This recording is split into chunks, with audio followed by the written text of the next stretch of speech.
To understand the story of Jack the Ripper, it is important to first consider the economic and social conditions of London in the late 19th century. This was a time of great industrialization, but it was also a time of great poverty and inequality.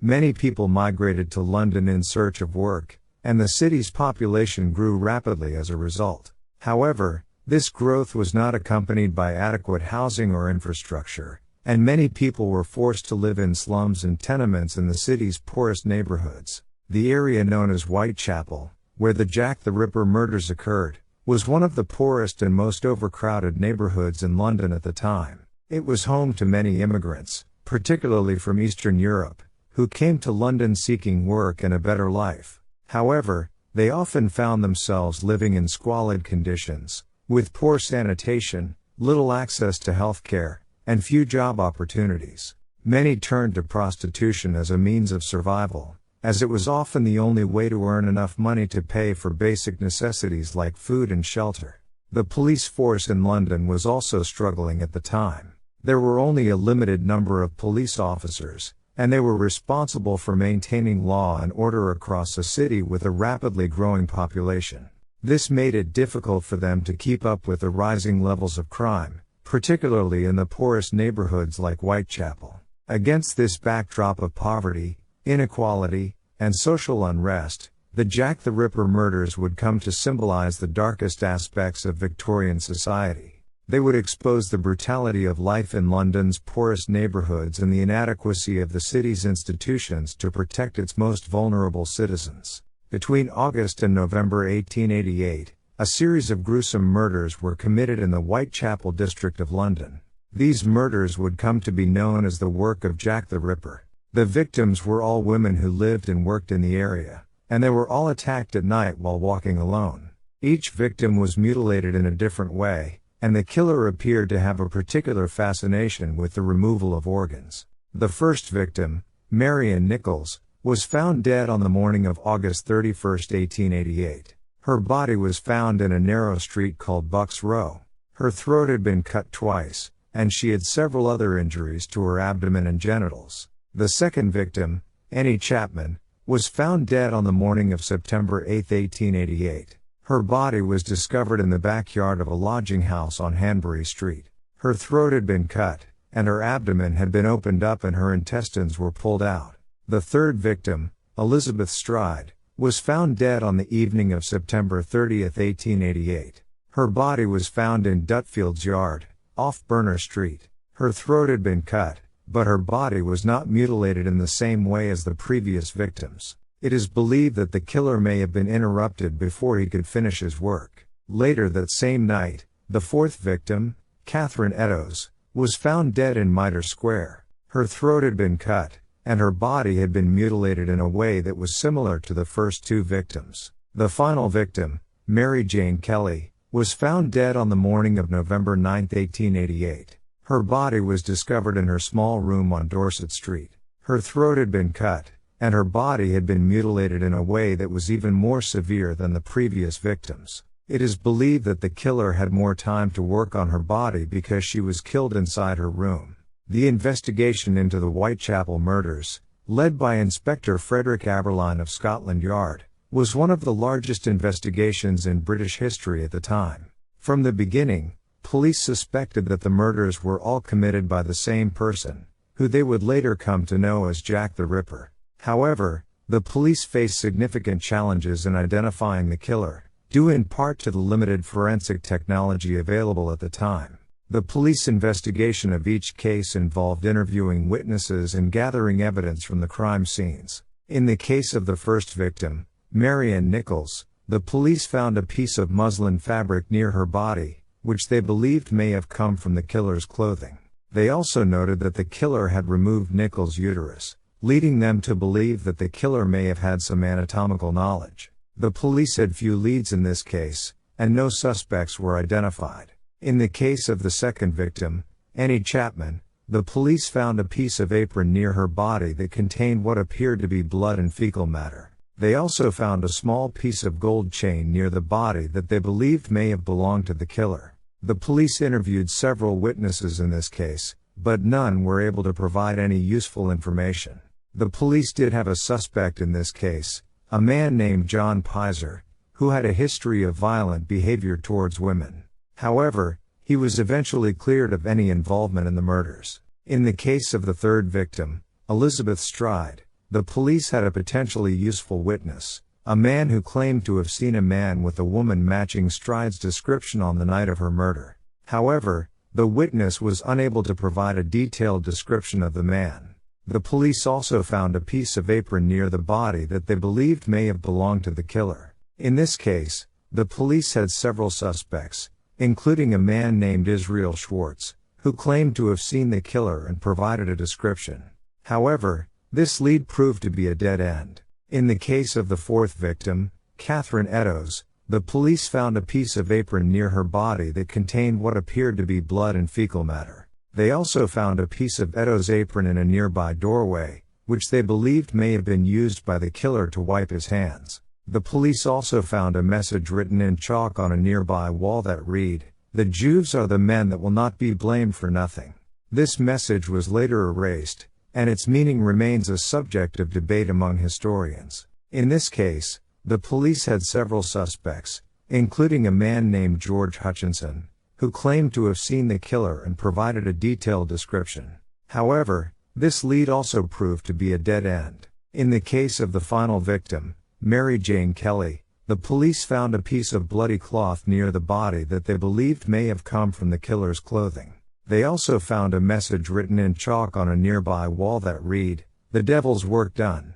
The police had several suspects in this case, including Mary Kelly's former lover, Joseph Barnett, who was briefly taken into custody. However, he was eventually cleared of any involvement in the murders. The investigation into the Jack the Ripper murders was complicated by a lack of forensic technology and limited evidence, which made it difficult for the police to definitively identify the killer. However, there were several pieces of evidence and testimony that emerged during the investigation, which have been the subject of much scrutiny and debate over the years. One of the most famous pieces of evidence associated with the Jack the Ripper case is the so-called From Hell letter, which was received by George Lusk, the chairman of the Whitechapel Vigilance Committee, in October 1888. The letter contained a piece of human kidney, which was believed to have been taken from one of the victims. The letter was written in red ink and contained several grammatical errors and misspellings, which suggested that the writer may have been uneducated or mentally unstable. The authenticity of the From Hell letter has been the subject of much debate over the years. Some experts believe that the letter was a hoax, created by someone seeking to exploit the public hysteria surrounding the murders. Others believe that the letter was written by the killer himself, either as a taunt or as a means of drawing attention to his crimes. Another piece of evidence that emerged during the investigation was a piece of shawl, which was believed to have belonged to one of the victims. The shawl was discovered by a man named David Melville, who claimed to have found it near the scene of the fourth murder. The shawl was said to have contained bloodstains and other evidence, which suggested that it may have been used by the killer to wipe his hands or clean his knife. The shawl was later examined by several experts, including DNA analysts, who attempted to link it to one of the suspects. However, the results of these tests were inconclusive, and the shawl's true origins remain a subject of debate. In terms of testimony, several witnesses provided detailed descriptions of the killer, but none were able to positively identify any of the suspects who were investigated. One witness, a man named George Hutchinson, claimed to have seen the killer with the fourth victim on the night of her murder. Hutchinson provided a detailed description of the man, which included his clothing, appearance, and behavior. However, like many of the other witnesses, Hutchinson was never able to positively identify the killer. Throughout the investigation into the Jack the Ripper murders, police officers interviewed hundreds of witnesses and pursued numerous suspects. However, despite their efforts, they were never able to definitively identify the killer. In this chapter, we will examine some of the most credible eyewitnesses, witnesses, and circumstances that were identified during the investigation, as well as some of the suspects who were investigated. One of the most credible eyewitnesses was a man named Joseph Lawand, who claimed to have seen a man with a woman who was likely one of the victims on the night of the fourth murder. law and provided a detailed description of the man, which included his clothing, age, and height. However, the description did not match any of the suspects who were investigated, and the witness was never able to positively identify the man he saw. Another credible witness was Israel Schwartz, who claimed to have seen a man attacking a woman on the night of the third murder. Schwartz provided a detailed description of the man, which matched some of the other descriptions provided by witnesses. However, the police were unable to identify the man, and the witness was not able to positively identify any of the suspects who were investigated. One of the most notable circumstances surrounding the case was the presence of the message written in chalk on the wall near the scene of the fourth murder. The message, which read, "The Jews are the men that will not be blamed for nothing," raised questions about the killer's motives and whether he had an anti-Semitic agenda.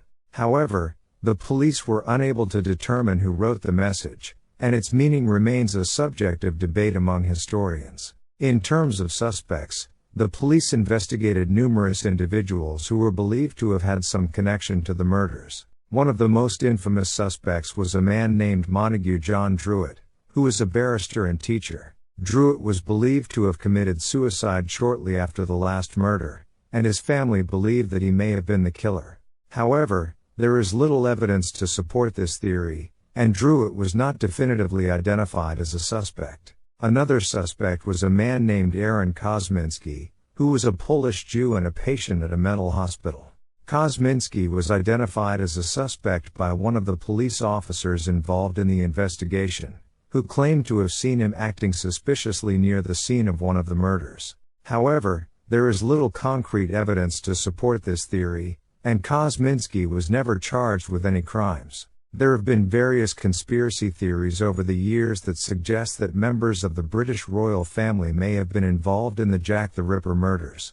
However, there is no credible evidence to support these theories, and they are generally dismissed by historians and true crime experts. One of the most prominent theories involves Prince Albert Victor, Duke of Clarence, who was the grandson of Queen Victoria and second in line to the throne at the time of the murders. Some theorists have suggested that Prince Albert Victor may have been involved in the murders, either as the killer himself or as an accomplice. However, there is no concrete evidence to support this theory, and it is generally considered to be far-fetched and implausible.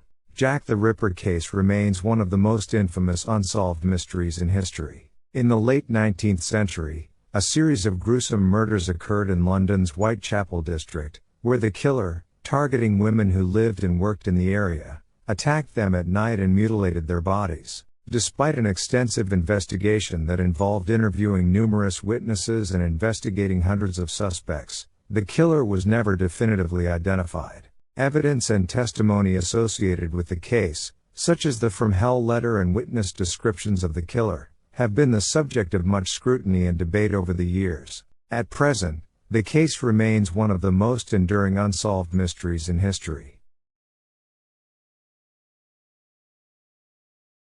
Finally, the contents of the two letters are believed to have been written by Jack the Ripper and sent to Scotland Yard Police. From Hell. Mr. Lusk. Sore. I send you half the kidney I took from one woman, preserved it for you, t'other piece I fried and ate, it was very neeza. I may send you the bloody knife that took it out if you only wait a while longer. Signed.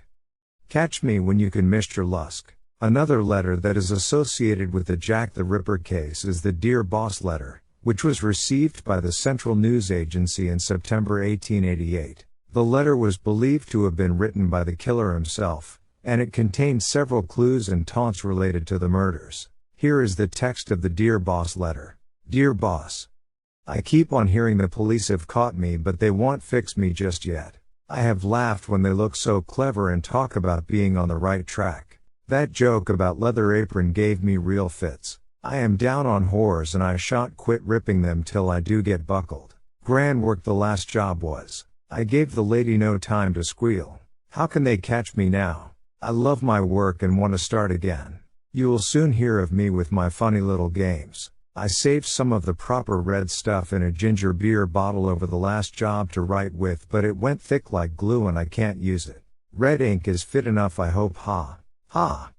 The next job I do I shall clip the lady's ears off and send to the police officers just for jolly, wouldn't you? Keep this letter back till I do a bit more work, then give it out straight. My knife's so nice and sharp I want to get to work right away if I get a chance. Good luck. Yours truly, Jack the Ripper. Don't mind me giving the trade name. P.S. Wasn't good enough to post this before I got all the red ink off my hands. Curse it, no luck yet. They say I'm a doctor now. Ha ha.